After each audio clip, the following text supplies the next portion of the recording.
Hello everyone, Derek here again. Finally getting today to talk about a game that I've been playing here for a while, and that is Persona Q for the Nintendo 3DS.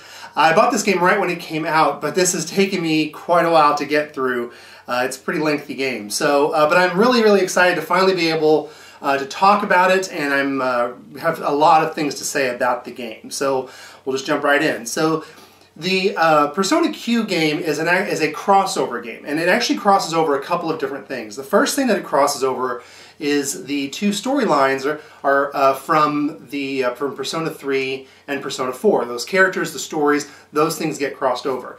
In addition to that, it also crosses over the game, the Persona series, with the Etrian Odyssey series. And I actually have never played an Etrian Odyssey game other than playing a demo of, I believe, Etrian Odyssey 4. That I downloaded, and so I was excited to get to try this one because I've been interested in that series, just haven't really had a chance to get into it yet. So the storyline basically revolves around either the Persona 3 characters or the Persona 4 characters, although all of the characters from both games are brought together at one point. But you do have the option at the beginning of the game to choose the P3 side or P4 side. And I kind of like that. It does give some replayability. Now, I played through the Persona 4 side, and I just haven't had a chance to go through and play any of the Persona 3 side. So when I talk about certain things, there may be some slight variations on how these things go if you're playing through the Persona 3 side. I just don't know. I haven't had a chance to start it yet. But what happens in the beginning of the game, you start off with your companions, and in both sides, the game is set at a point in the Persona 3 or 4 storylines where you have met up with all of your characters. So you have all of the characters that are playable in both of those games are going to be available to you in Persona Q. So you're having an experience with them, and then you get sucked into this sort of situation, this world where you are at your school, but there is a giant clock tower where you don't remember there being one, and none of the other students will talk to you. They all look like they're just sort of not real people, I guess. They're sort of zombies or something. And when you're there, you meet two new characters, Zen and Rei. And Zen and Rei are stuck in here as well. They don't have any memory of who they are, where they came from, or how they got there, but they are stuck and have been there for a while, and you are basically helping them to get out and helping to get yourself back home. And over the course of the storyline, you will meet up with characters from the other Persona game, and then you'll be able to use all of the characters in your party, up to a maximum of 5 in the party at a time, but you can mix and match and move them in and out. So it really is an amazing piece of fan service. If you like the Persona games at all, or if you're like me and you're sort of obsessed with them, you're absolutely going to love this, because this combines all of the characters, they're interacting with each other, everything, and we had some of that with the Persona 4 arena games where we brought in some of the Persona 3 characters, but this has all of them. And in addition, there's something different about being able to create an RPG party and play through a game like that with these characters as opposed to a fighting game, because it's such a different style of game. Even though you are getting a lot of the storyline and character crossover, which is great in the arena games, it's still just more, I feel like it's more satisfying to be able to play an RPG and mix and match all of these different characters. So that's really exciting to me. And the thing that's really great about it is there are so many parts of the games that do cross over in the storylines, or it will also be things that are sort of nods to fans of the series. There's one part toward the beginning which I found really entertaining, where they made this reference that Junpei and Yosuke are kind of the same. Because people, of course, have made that argument before, that Yosuke is just another version of Junpei. And so they even kind of make this reference to that. And it's one of those things where if you are a fan of the series, you're going to really like that. You're really going to like being able to see those little in-jokes. And that's actually one thing I want to address. I think if you have not played either of the Persona games and you want to try this one out, you can have a really good experience and you'll have a good time. However, it's not a Persona game, and it's not a good judge, and we'll get into this when we talk about gameplay, it's not a good judge of what the Persona games are or why they're so popular. This game is very different. It plays very much like an Etrian Odyssey game from what I know of having played the demo. And And the character interaction is certainly lessened a lot. I mean, anybody out there that's played Persona 3 and 4 knows how important the social links part is, how time management with going to class. None of that is in this game. This is pure dungeon crawling through a labyrinth, but with these characters and with the characters interacting. And so it's if you have absolutely no interest at all in the Persona games and you just like the Etrian Odyssey games or you like dungeon crawlers, then yeah, you can play this, have a good time, you're going to pick it up, you're not going to be left in the dark, you're not going to be confused about the storyline, you're going to have a good time. But if you are at all interested in playing the Persona games, I would play those first. Because one, again, this is not really going to give you an indicator of whether or not you would like the Persona games because it's a very different game. But also, a lot of the little things, references that they make to the other games, you're just not going to get. You're not going to see it. You're not going to, well, you'll follow along and it's not confusing, but it's just one of those things that's so much more rewarding if you have that point of reference to go to. And there are really some beautiful moments between characters. The character of Ken and the character of Kanji have some really nice moments. And then Teddy and Koromaru have some fun moments together. And just different ones that, again, you will appreciate it and enjoy it, but you'll appreciate it so much more if you have the experience of the other games that you can kind of go back to as a reference point to understand who these characters are and where they're coming from and why they might relate the way that they do. So, so definitely, I think if you're interested in the Persona series, start with the Persona games. And then you will love this, because then you'll have that wonderful, beautiful crossover. If you're a fan of the Etrian Odyssey games, or like I said, Dungeon Crawler, and you have no interest at all in the Persona games, go ahead and try it out, because you'll like it. There's plenty there to like, even if you're not a Persona fan. So let's talk about, so that's kind of my whole shtick on whether or not, because it's one of the things I wanted to mention is if this is a good place to start. And I would say not really, as far as the Persona games go. It's not a good jumping on point. But let's talk a little bit about how you put those party members together. So you have the party members, and one of the things that I really like, Atlas has done a lot of things in this game. I mean, they recognize what they're doing. They recognize who their fan base is. They recognize who they're making this game for. And it is for people primarily like me who are huge fans of the Persona series and want to see this crossover happen. And so what they've done, I think very intelligently, is they've made it, for the most part, with some exceptions that we'll get to a little bit later, you can really play with whichever party you want. Because in the original, the Persona 3 and 4, your main character had the ability to switch out personas, but all of the other party members were pretty much stuck with the one that they had. And so that would pretty much limit them to certain types of spells, ice or fire or whatever, and certain type of play style.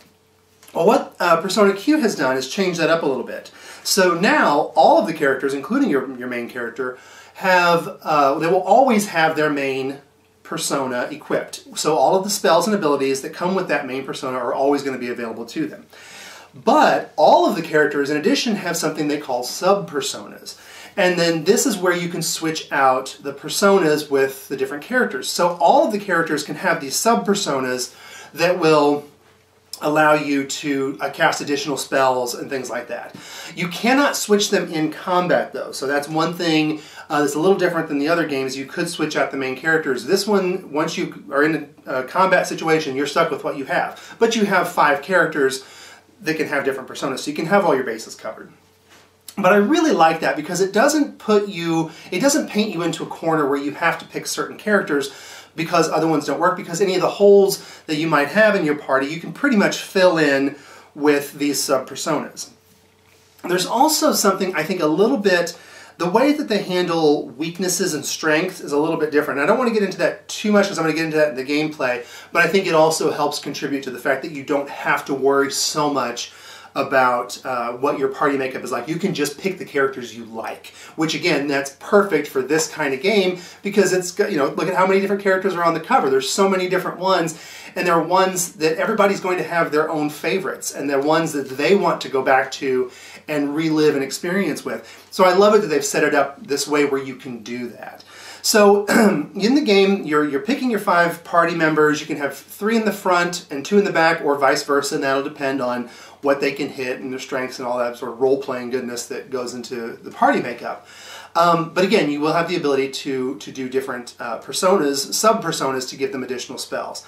Also, in addition to whatever the main persona has as the as its primary spell list, you also have, each character has 4 slots where you can add in additional spells using spell cards that you pull from personas in the Velvet Room. And it's really a nice thing too, because then you can, again, even further fill up any holes that you have. And also there are going to be certain spells that you're just going to want to always have. You're going to want to have those characters. You don't want to have to worry about, if I switch the persona out, that I'm going to lose my healing spell. You can always have that accessible by using skill cards. As long as you can find the persona that will give you the skill card, that's kind of the hunt and, I guess, the treasure hunting aspect of it. But if you can find that, then you can fill up whatever holes you have in your party makeup. So really well done. In addition to your 5 main party members that you go into combat with, you also have the support characters, Fuka and Rise. And again, I really like what they've done with these characters and the way that they've approached it in this game. It's done very intelligently, recognizing, again, their audience. So there are actually 2 different things that you can use the support characters for. One is for battle, and one is for navigation. And so that's going to be things like your navigation. You know, the battle is pretty straightforward. It's going to be different spells that they can cast, which again is different than in the prior Persona games, because they didn't really have any spells that they cast. Really, they had some abilities, but it was all sort of it wasn't stuff that was a direct action choice that you made in combat. It was always sort of other support things. But in this game, there are actually some things that you can make them do to help your characters. And as you fight enemies, you'll fill up this meter, and then the support characters' abilities come from this meter that you fill up as you're fighting. So what the 2 different characters have different types of abilities. Fuka is focused a little bit more on healing. Rise is focused more on setting up certain people to attack first, or just give you other kinds of advantages in battle. But what I like about it is they can also equip sub-personas. So there are some different abilities that personas will have that only apply to the support characters, and it's those types of things. So you can also kind of customize them. They also have the 4 slots available to them as well to make them the way you want them to be. So that's, that right there is actually really very exciting, because you're getting to do a lot more with them directly than you would have otherwise. But what I really love that they did is you can choose the voice that you... So, okay, so let's play it this way. I'll start from the beginning. So you pick... Say I want to use... Well, I'll tell you what I did in my game. I used Fuka as my battle support person because I liked her healing spells. And then I used Rise as the navigation one, which is going to be things like finding hidden passages and other sort of support type things, gaining hit points as you walk down the corridor, that sort of thing. But I like Rise better, a little bit more as a character than Fuka. I like them both. But especially since I was playing the Persona 4 side and I had the Persona 4 main character, I liked Rise. So even though I liked Fuka's abilities, I had Rise be the voice for the battles. So it was really nice. If I did use the spell, it would show Fuka, she would be casting it, would be her persona that did it, and it was all her abilities. But the things like, oh, this enemy is weak against fire, or Chie's health is really low, can someone heal her? That sort of thing, always being said by Rise. And of course, I also got the senpai thing a lot of times that she would say to my main character, since I was playing Persona 4, so I kind of liked that as well. But I loved that because, again, I wasn't forced to make a choice based on what was better for my party. I could make a choice. I guess I said it wasn't painted into a corner to make that choice based on what was best for the party. I could still have all of Fuka's abilities that I liked, but I could still get Rise to be the one that would actually be talking with me through the battles. And then I had Fuka give me the conversation through the dungeon so I could hear her too. But I love that because, again, they're giving you what you need or want as an Atlas fan, as a Persona fan. You can have and interact with the characters that you like. You aren't forced into it by the abilities. There are a couple of exceptions to that. I'm going to get to that when we get a little bit more into gameplay. But for the most part, I, again, really like the way that they've done that to let you experience the game that you want based on the characters that you like, and again, just really recognizing where their core audience is coming at this from. So getting into gameplay, if we're going to go into that, the game is divided into 5 labyrinths, and these labyrinths are Most of them are about 5 floors. The final one is 10. So you have quite a lot of stuff to get through. And it is a first-person dungeon crawling game. And again, in the gameplay, it borrows pretty heavily from the Etrian Odyssey games. And one of the hallmarks of the Etrian Odyssey series is the ability to draw your own maps. And that's what this game does. Now, I actually started off playing it with drawing your map, and I honestly found that a little tedious. I've never liked drawing maps. Back in the 80s and 90s when I was playing games like Might and Magic on the PC, I hated drawing maps, and so I usually kind of avoided those until they started bringing out the auto map feature. It's just not something I've ever enjoyed. Now, a lot of people like it from the Etrian Odyssey game, so it's good that it's in here. One thing that they did do, however, they did give you a partial auto map feature, which is really nice, because what that does is it at least fills in the walls. So if you're walking past a wall, it'll fill that in for you. You still have to put in the doors and other switches and notes and things like that. So you still are going to be working with the map quite a bit, but at least that it felt a lot less tedious to me once I didn't have to draw every little step. That made it a lot better. So that's something that if that scares you off, I think you'll be okay, because I was a little scared of it first too. I didn't think I would like that. And honestly, I really didn't. It really wasn't something that added a lot of enjoyment to it. Although I will say that it is nice to have the ability to draw things on your map, and I wish more games did that, especially games that are on the Vita or the 3DS where there's a touch screen that you can actually do that fairly easily. Because it is nice, and I've actually gone to other games now where I've played that have a map and I can't draw anything on there, and it's frustrating. I wish I could. But at the same time, I like the ability to be able to, but it's tedious for me to have to do it all the time.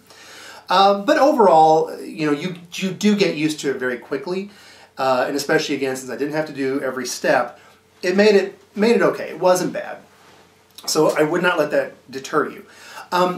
So you're going through these dungeons and you are trying to find your way to the exit. But one of the things about this is that these dungeons are actually very, very well designed. And they are all very puzzle-like. One of the things in the Persona Q game, and I think that is in the Etrian Odyssey games as well, are these things called FOEs, which are these big monsters that are higher level than you are when you're in the dungeon that they are in, and they're really not designed for you to fight. You can, but you are likely going to die. So what they're actually more for is an obstacle for you to try to get around. And they do different things. And one of the things I liked about this game is that the FOEs on the different dungeons did different things, and they acted in different ways. So it kind of made each labyrinth feel a little bit more unique and interesting. Some of them would just stand in one place and you basically have to figure out a path around them. Other ones would move sort of in a back and forth pattern. Other ones would move in a more erratic pattern. Other ones only did things if you did things, or if you moved toward them in a certain way, then they would respond. And there were a lot of different things that they did, and you had to sort of work around that because you couldn't just jump in and fight them. So the gameplay, a lot of it is just trying to navigate through the dungeon and trying to sort of solve these puzzles that this sets up by trying to figure out how to get around these FOEs or how to find a passageway to the next area, something like that. And this is where it gets a little bit difficult for me to talk about how good or bad the game is, because I respect it immensely. It is very, very, very well put together. The dungeon design is genius in some sections. It's so intricately put together and so interestingly put together. However, I didn't always find it fun.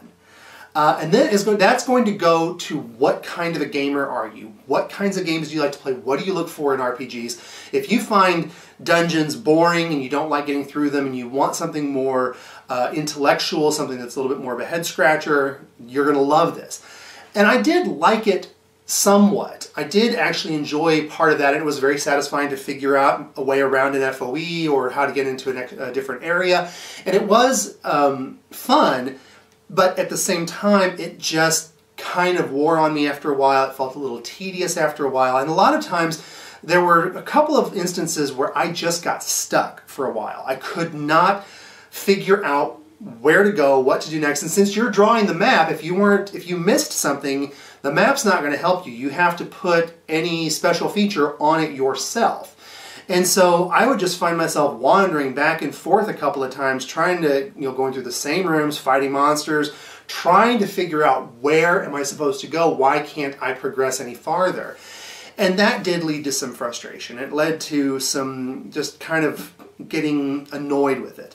There was also, especially in the third labyrinth, there are a lot of riddles. And as I've said before on this channel, I am not good at riddles. My brain doesn't work very well with riddles. And so I got kind of frustrated a couple of times with that. Now, one thing that's interesting though, and one thing that actually I found really to be a bad choice that Atlas made, is that in some of these dungeons, and it kind of stops as you get past a certain point, but especially toward the beginning, you will, if you try to figure out how to get through a room or you try to do something, after a while, Naoto will pipe up usually. I believe it's almost always her. She'll pipe up and say, oh, I think I figured it out. This is what you do. And that drove me so crazy. Because even though I admit I'm not good at riddles, and I don't like riddles very much, but if I'm going to try to figure something out, I want to figure it out. I want to do it. Now, it may take me longer, and I may wander through a couple of times making mistakes because I'm not good at it. But I want to be the one to figure it out. I don't want her to pipe up and tell me that it's just, oh, here's the answer. It's so frustrating to me that happened. In fact, one point I almost quit the game because I was just so mad because I was this close to figuring it out. And I was right. This close, and I just made one little mistake, and then she pipes up and gives me the answer. Even though I would have gotten it on the next try, it made me so angry, and that needs to be an option. I understand why it's there, because people will get frustrated, like me, and maybe you need a little help. Give the option to turn it off. Turn off hints. So many games have that. Why doesn't this game have turn off hints? And that really annoyed me. It kind of reminded me of certain games that you play after you've died against a certain boss or something. It'll say, do you want to set the difficulty lower? And I'm like, no, I don't. Even if I was going to, now that you've told me that, to heck, there's no way I'm going to turn that difficulty down. It's just something about, I just don't want you telling me. I know I screwed up. It's like rubbing salt in the wound. I'm already frustrated that I can't figure it out, or that I died, or whatever. I don't need you coming in and patronizing me. And that's kind of what it felt like. So that's probably was the most frustrated I got in that game. But again, it does kind of go away after a while. I think it's really maybe the third dungeon as far as it goes, and they're out of 5. So, it's over half of it, but the latter dungeons don't deal with it. But still, very annoying. Should not have been in there. Should have had the option to turn it off. But in any case, like I was saying, so getting through the dungeons can just sometimes be a little tedious for me.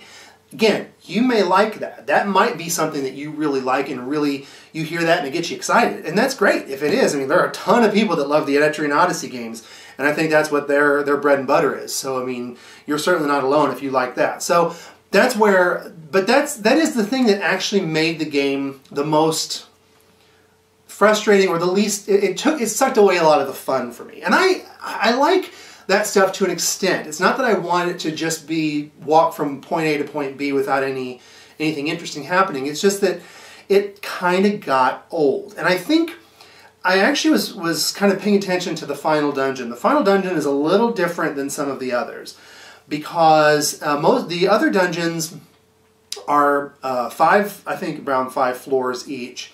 Some of them might be a little bit smaller. That first dungeon maybe only like 4, but they're pretty big. They're really pretty big floors, and it takes a while to get through them, and so you're just kind of going in there, getting a little bit farther, and then having to go back and heal, and then going a little bit farther and half back and heal, and it's a lot of very small little bits of progress as you're sort of inching your way through the dungeon. With the final dungeon, there are more floors, but they were smaller. So you would find yourself progressing to the next level more quickly. And I feel like that really helped me feel like I was getting somewhere. Even though there were more floors, and it probably took me just as long to get through that labyrinth as it did the others, it's just that because I had some sense of progression, I felt more excited about it. It kind of fed into that thing that we love in RPGs, that just one more level, just one more floor. Whereas the other ones, they were so big and so difficult to get through and could be so tedious to get through that you kind of lost that. And in one respect, I understand, because it actually did add a lot to the pacing of the final dungeon, because, you know, you've got this, you're getting right to the end and you're pushing through, and it kind of speeds, it feels like it's speeding up the pace. So that may have been why they did it. But at the same time, I feel like it should have been a little bit more varied, perhaps. I mean, why does every dungeon have to be, or every floor have to be the same size? Why couldn't some be small and some big, and then kind of mix it and match it? I mean, we're in a fantasy game. It's not like it has to be 100%, you know, architecturally accurate. So do something like that. I think it would have been a little bit more fun and helped the game not feel as wearing on you. You know, because and I've heard other people say that too from podcasts and things about the third, fourth dungeons when you start really kind of feeling it, and that's true. The fourth dungeon had some really cool mechanics that actually perked me up a little bit. It was the third dungeon was the worst one for me. That's the one that I really struggled to get through. And you know, and you really feel it in when a game is long and it feels like it's long, that's a problem. And this game kind of felt like it was long. It took me just over 99 hours to finish, which is insanely long. But when I finished Persona 4 was 112 hours. And I probably would have played another 112 if it was there, because I loved it. I absolutely loved it, and it didn't feel that way. Persona 3, I think, took me 80 or 90 hours somewhere in there, and it felt right. Like, when it was done, it felt like it was the right length. So the length by itself is not a problem. It's the pacing and how it feels. And it's a 99-hour game that feels like a 99-hour game. I think it probably would have been a little bit better if it had been around maybe 70 hours. But again, I mean, you certainly get a lot of bang for your buck and a lot of content for your money when you buy it, because you're getting, you know, so Shin Megami Tensei game, of course it's long. They're all long. At least all the ones I've played have been. So so again, that's going to kind of the navigation, the dungeon navigation is going to kind of depend on what sort of gamer you are. Now, when we're talking about combat, however, I really think this game shines. There's a lot of cool stuff going on in the combat. And the combat's a little different than the other Persona games. Kind of something I was going to talk about. I think I made reference to it earlier. So in this game, you know, as in all Shin Megami Tensei games, you do have to deal with strengths and weaknesses, but it works a little bit differently in this game. In the other Persona games, when you hit a weakness, the enemy falls down. If you can get all of the enemies down, then you have an all-out attack. In this game, you're not guaranteed to have the enemy get knocked down when you hit them with something that they're weak against. It might happen, it might not. It's a little bit more random. But what will happen is something called boost. Your character is boosted when they hit a weakness. And I don't know if this is part of the Etrian Odyssey games or not. I've never played them, so maybe this is an element of that. But I have not seen it before. I thought it was a pretty cool little feature. So what happens is when you are boosted, the next round, you will go first. You will before anything else. And then in addition, all of your spells and abilities have a 0 cost. So everything is free after that point. So if you have something where you can keep hitting ability or keep hitting weaknesses, you can go through a bunch of spells without losing any SP or HP. And so it's really kind of interesting. When the all-out attacks come into play as this, it's also a little bit more random, but usually if you can get 3 or 4 of your characters boosted by the end of the round, you'll have an all-out attack. Again, not always, but that's usually kind of how it works. So it's a little more random than before, but you still have them in there. And they do quite a bit of damage like they always do. But the boost thing can be lost. If you're boosted and then an enemy hits you, you will lose it. So sometimes it's a little bit, you know, it's kind of one of those weird things where you like going first, but sometimes if you go toward the end, it might be better because then you can keep your boost. But then the next round you're going to go first, so it's just, there's a lot of back and forth, and it keeps the combat fresh and interesting, and I really did like that. I thought it was a lot of fun. And so, but what is also nice about that is you still have the weaknesses, your characters still have weaknesses, but it doesn't seem to me to be quite as bad as in the other games because, again, that knockdown is not guaranteed. In the other Persona games, you can get knocked down and lose the whole round. In this one, sometimes that does happen, but it doesn't always happen. So it does kind of help a little bit, again, to mitigate the weaknesses. if you're concerned about your party makeup. You can make whichever party you want and not worry so much about the weaknesses. The one problem that is kind of, that will come into it are the weaknesses against light and dark. But honestly, I didn't find a ton of enemies that used that. Some did, and and some bosses do, but it wasn't too bad. I actually was going to use Ken and Koromaru in my party, and I decided against it. I did use Ken for a little while, but I opted against it because I was concerned about the weakness to dark and light that they have. And really, I didn't need to. Once I played through it, I'm like, you know, it really wouldn't have been that big of a deal. But in any case, the one thing, though, that is interesting with the light and dark is that the opposite is not true. There are many, many, many enemies that are weak to light and dark.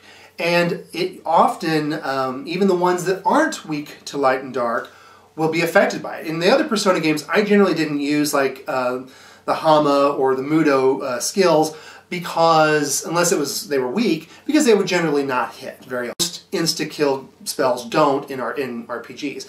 In this one, they hit a lot. And the problem with that is it really made Naoto unbalanced. As a character, I feel like she's probably the only one that's really, really unbalanced. Yukari, there could be an argument for her because she does have a lot of really strong healing spells and that a lot of the other characters don't get. But if you balance it right with the personas and the skill cards, you could get around that. It'll be a little bit more work. Yukari makes it a little easier. And she's really the only one that has a lot of strong healing abilities. A couple other them have revival abilities, a couple of, Yukiko. Yukari and Yukiko, I keep saying those backwards. Yukiko has some healing abilities, but she's mostly fire. So Yukari is kind of important. But with Naoto, she's almost essential because she is so powerful in this game. And again, to the point that I feel like it's actually a detriment. When in like the 4th and 5th dungeons, you will constantly come up against enemies that are weak to light and dark, and Naoto gets the light and the dark that attacks all enemies. And you don't have the problem if you hit one that's blocked or something like that, like you would in a Shin Megami Tensei game. There's no penalty. So you really just are using those all the time. And a lot of times I would go into a fight, and Naoto also had high agility. She usually went first. She would one-shot everything, and it would just be done, and the fight would be over. So that happened a lot, and I feel like that's the only character that kind of, well, she definitely is unbalanced. She's way overpowered, but also the only one that kind of feels a little essential in the game, just because it cuts down, especially, when you're trying to navigate through the dungeons and trying to figure out the puzzles, it can be frustrating to constantly be hit with random fights. She kind of helps with that because those random fights are over really quickly if you have her, because she'll just knock everything out in one hit. Or maybe it might take at most 2 rounds. So so that is a little bit of a thing. I do think that the light and dark are a little kind of weird. But again, it's not a huge issue. It's really just about the only thing negative I can say about the combat. Other than that, it's a lot of fun. There's a lot of cool stuff. Combat's a lot of fun, really interesting. You get all the great monsters from Persona. You also have a lot of things that are designed, especially like the boss and stuff, are designed by the Etrian Odyssey guys. Really just amazing crossover stuff in this game. So I know I've been talking a long time about this game, and I knew this would be a long video. So I'll go ahead and wrap it up. The game is amazing. The game is really good. It's not my favorite Persona game by any stretch. It has its frustrations for me personally, but I'm so happy they brought this out. I am so happy that this is a thing, because it's just such a great experience to go back, see those characters, especially some of the characters that aren't in the Persona 4 Arena series that haven't been brought into that. So you're seeing those characters, and it's just so exciting to see this happen and have all these characters hanging out with each other and doing things and fighting, and it's really, really very exciting. And again, just before Persona 5 comes out and we sort of get past this era of 3 and 4, because I'm sure it's going to transition and then it's going to be Persona 5 everywhere. This was just a wonderful love letter to Persona fans, to the Persona 3 and 4 era, to the Persona series as a whole. I mean, this really was a great send-off. We still have Dancing All Night to look forward to, so it's not the final send-off, but really this one feels probably like the one, it's the love letter. So even though Dancing All Night looks like it's going to be awesome. So I really definitely recommend, if you are a Persona fan at all, run out there and grab this game. And I mean, I do recommend it after you've played 3 and 4, so get those games first, then run out and grab this one, because you're absolutely going to love it. So thanks so much for watching. I know it's been a long time since I've done a video. I've just been nose to the grindstone on this game, and it just took a long time, but I've got a couple others that are in the pipeline that should be coming a little bit more quickly now. But thanks as always for watching.